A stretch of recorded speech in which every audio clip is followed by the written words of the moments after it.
Crazy Christians. Crazy Christians. Hello. This video is Crazy Lone Wolf Christians. I don't know the Christian's gonna be in the title, but Crazy Lone Wolves. Now, in the news, these are kind of your terrorists or your serial killers or terrible people that, just do crazy stuff. That's not really what I'm talking about here. I'm talking about more, are we willing to be considered crazy, to go it alone, to be a wolf? Now, wolves are not sheep. Right? Wolves are a little dangerous. And people that are willing to go it alone, people that are willing to be called crazy, are dangerous, and in a good way. And I'm going to give some examples later in this video. But so I have some toys. I'm sorry, not toys. I'm a grown man. Okay, I'm a growing boy. I drink my milk. No, these are not toys. These are manipulatives. Manipulatives. I can't say that word. We'll go with toys. No, I don't know why I have a camel and an elephant. I don't know what those have to do with. Hope I didn't break that one. It's a manipulative. It's okay. It took one for the team. Okay. So I have these tigers, of course, known for being lone wolves. I mean, no, hunting alone, I guess. I don't know at Little Pet Shop what they do, but I couldn't find my wolves. I mean, it's funny. I have wolves. I know I have wolves. I have a Siberian Husky. All right. But I was trying to find my wolves, my wolf manipulatives, and I could not find them. So this is what I have. But anyway. Can we go it alone? So here's a manifesto that I made that God's been working in me, and I made the manifesto. I shared it with actually some friends about a month or two ago, and the manifesto goes something like this: I'd rather be wrong doing it God's way than be right doing it the world's way. And it sounded really good. It sounded really good when I shared it. I was like, oh, this is deep. This is good stuff. And ever since then, I'm like, no, I don't like that. If I could change my manifesto, if I could get a do-over on the manifesto, I would say I'd rather be right doing it God's way than be wrong doing it the world's way. But see, that's not how that works. It's not how it works. Crazy people aren't told, oh, you're not crazy. We're going to call you crazy, but you're actually onto something. No, crazy people are called crazy because everybody is going this direction, and the crazy person is going this direction. Now, sometimes they actually are crazy, and that's the problem. That's one of the problems. But sometimes they're onto something. And so when we're onto something, are we willing to go it alone? Are we willing to be called fools?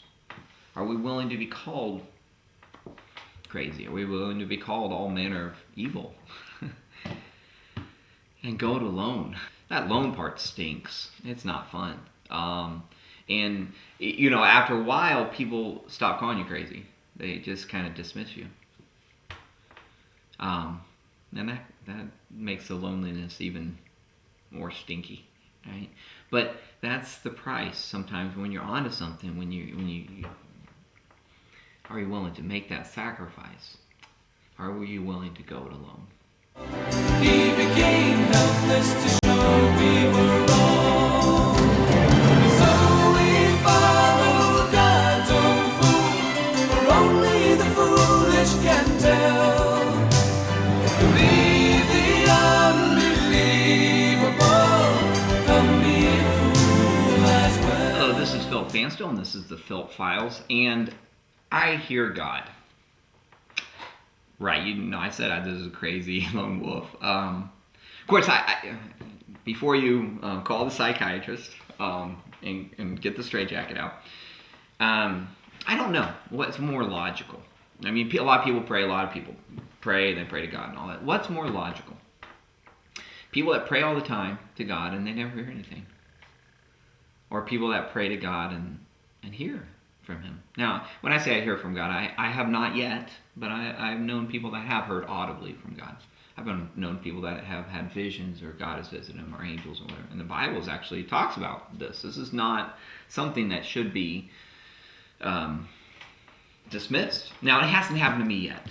Okay, I think I had a one or two visions of angels, but even that, one of them I think was like a dream / vision. But I haven't had a lot of those supernatural things, but I do hear, and it's more, I think, as the Bible calls it, a still small voice, kind of this thing that just, and prophecies, and I'm going to do a video later about how to hear from God in the different ways. But for now, I'll just say this: I do believe I hear from God. Okay, and And so this is one of the reasons I'm called crazy or dismissed. It's kind of like having a conversation with, a corpse. That's a little crazy. All right.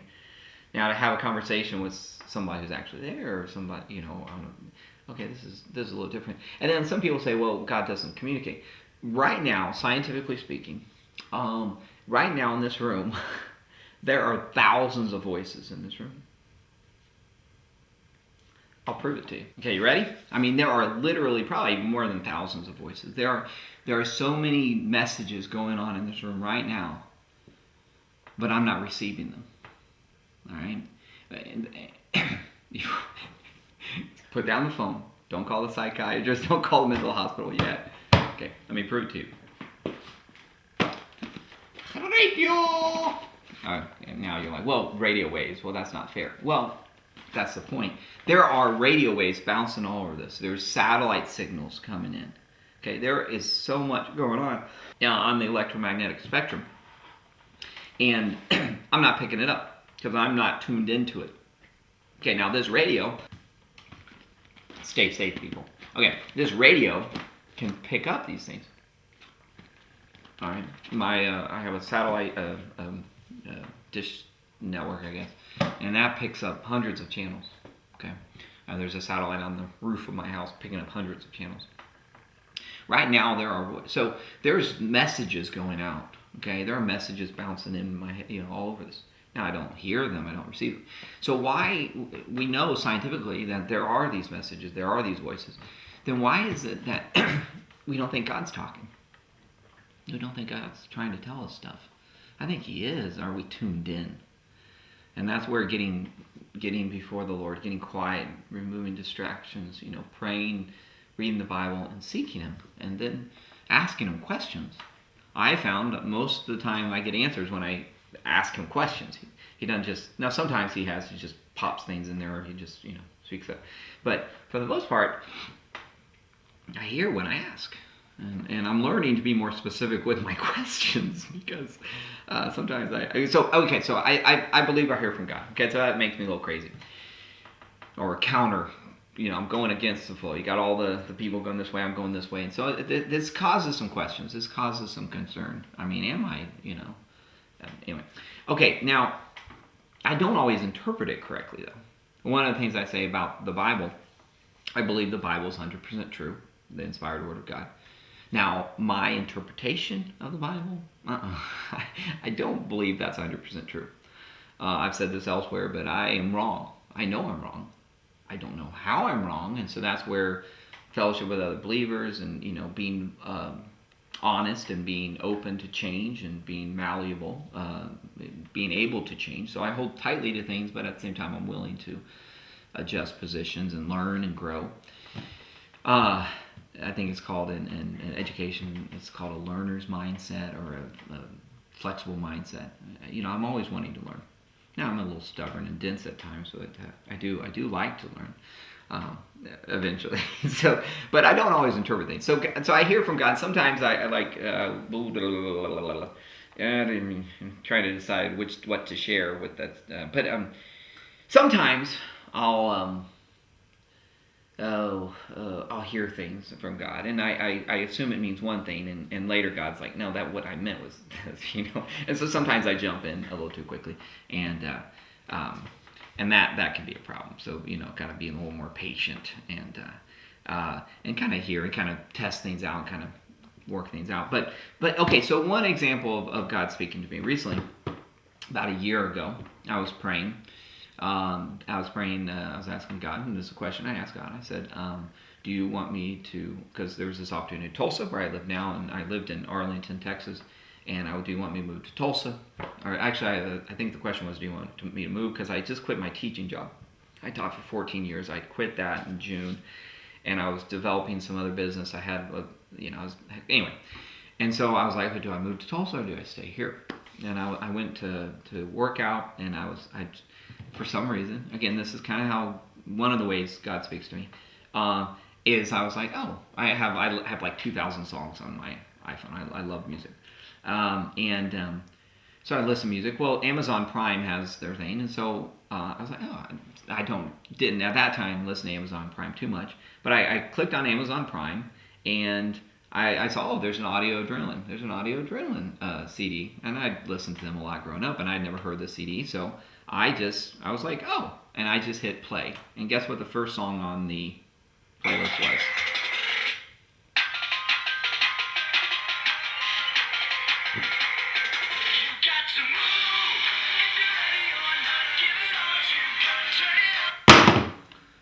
Mic drop.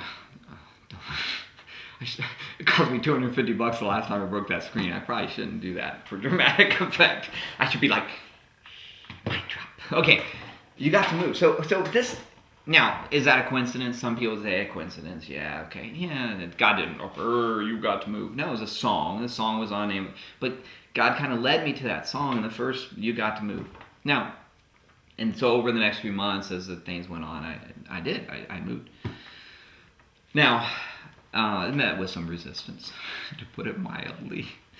But, I'd heard from God, and God had spoken to me, and so it's like, well, yeah. I wonder, how did God communicate to Abraham when he told Abraham to move out of the Ur of Chaldees? How did he communicate that? I don't know if he used Amazon Prime or not, but, well, how did he communicate that? So, anyway, so when you get a word, and this is where counselors are wise, testing with the Word of God, testing with and one thing God's been doing with me recently is that He's reminding me, and it's going to go through what He's told me. And I've written some things down about a year and a half ago. God told me, write the things down that He's spoken to me over the years, and it's been kind of cool because I'm remembering every day, not every day, but every so often. I'm like, oh yeah, I remember God told me that back when I was 15. Actually, that was the first time I think I heard God speak to me, was when I was about 15 or 16. And I'll tell that another time. So now, here's the thing. Let's give some examples of crazy lone wolves, people that are going counter to the flow. Because, man, it's so much easier to go with the flow. All right? But yet, in movies and in books and in life and in the heroes, we read books about people that go against the flow. And yet, life wants to push us with the flow. And for instance, okay, so a couple of people, I just saw the movie Hacksaw Ridge, and it's about Medal of Honor recipient Desmond Doss. And this guy, in the movie, actually I saw this a week ago, in the movie, he's questioning whether he's crazy. And God was like, okay, see? And then, so he was a conscientious objector. He didn't want to kill anyone, never picked up a gun, but he was in a combat unit as a combat medic. And he ended up saving 75 lives. Now, before he saved the 75 lives, he went through a lot of stuff, and I actually read an interview with Mel Gibson, the director, where he was talking about how actually in the movie they kind of downplay how much abuse and how much resistance he got from the military and the people in his own unit. He actually got a lot until he proved himself at Okinawa, and actually before that he was in a couple battles that he proved his mettle and his courage. And he proved that he wasn't a crazy lone wolf. What God and what his heart and what his convictions had taken him down. This was actually it was vindicated eventually. I think of Eric Liddell and Chariots of Fire as another example of this. But in the Bible, you see this with Elijah. Elijah went to Mount Carmel by himself. Now, by the end of the day, all the people kind of joined with him, and they had they killed some false prophets. But then a couple months ago, I made this video, probably one of my favorite videos. And that's saying a lot because I love all my videos. I like to hear myself talk. But anyway, I hear voices. Usually they're my own. But anyway, on Midway, on John Waldron,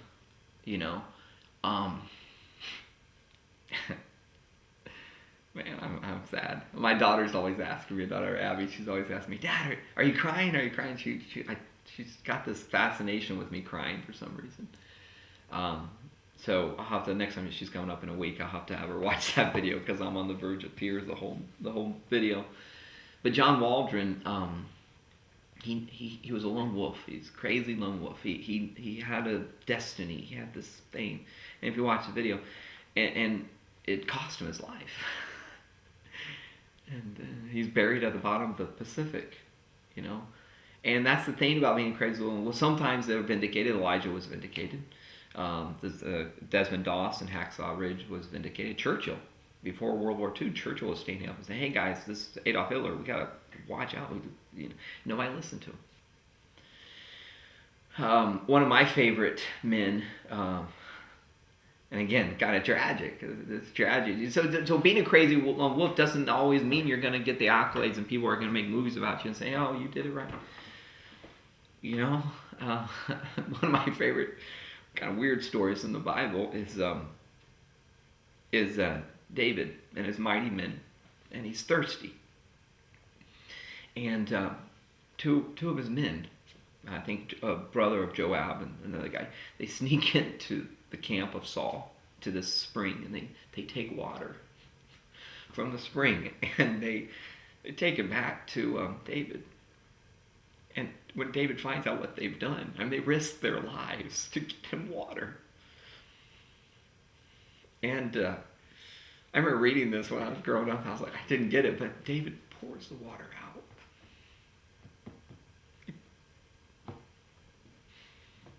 He basically pours that as an offering to God. He says, "I'm not worthy to drink this."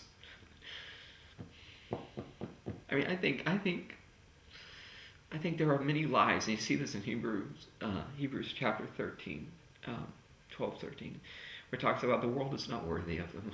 There are men and women, and I've known missionaries that just,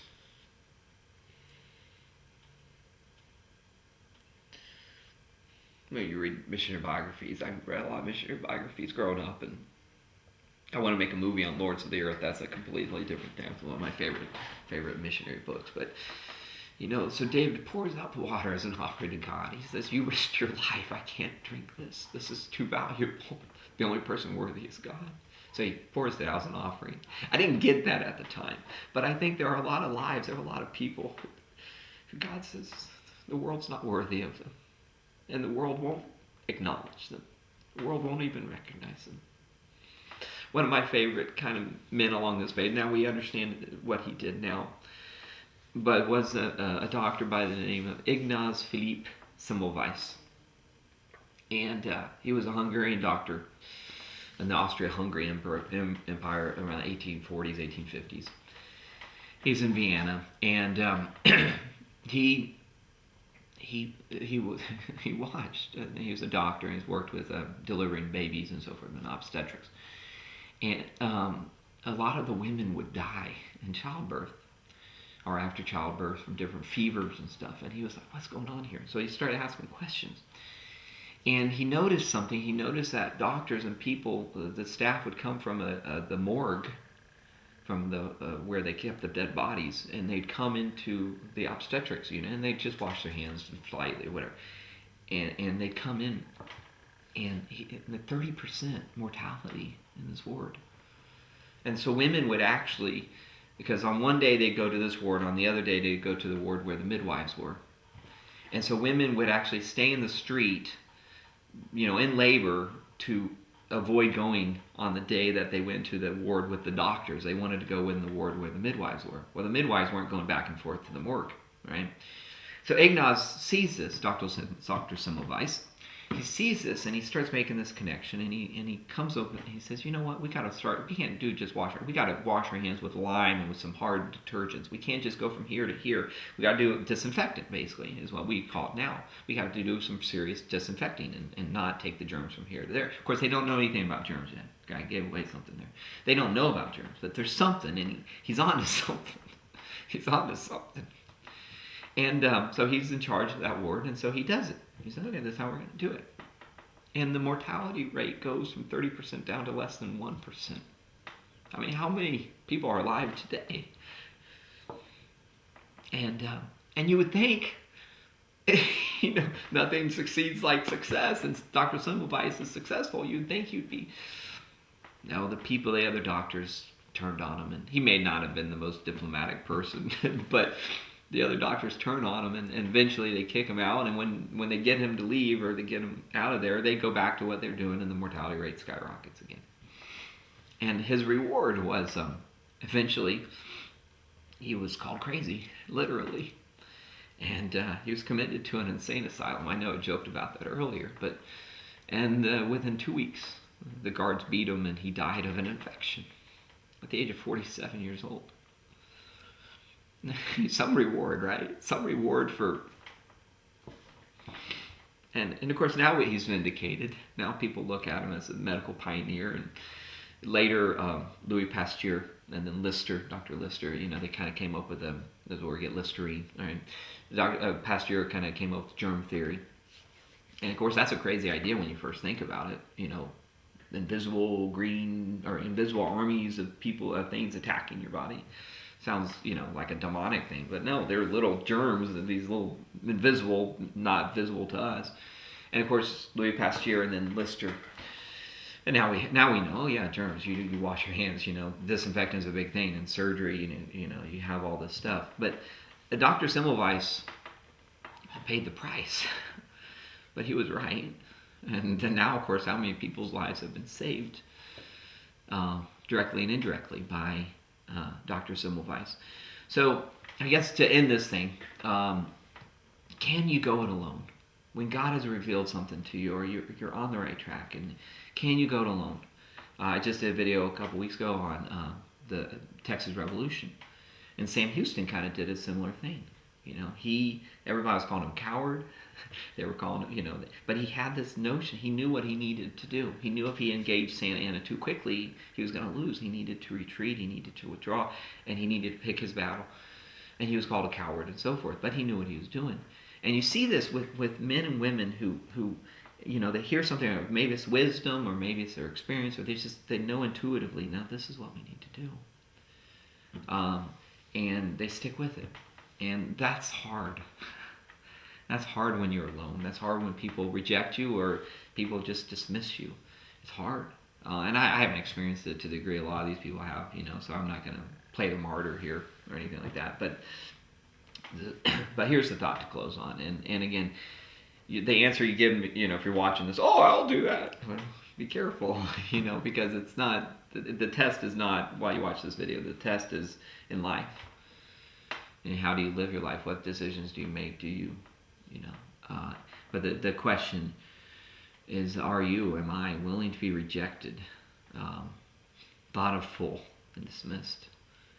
Are we willing to suffer that and yet continue against the flow, continue doing what we feel God or wisdom or the right thing is, despite the opposition? Are we willing to be a crazy lone wolf? Shalom.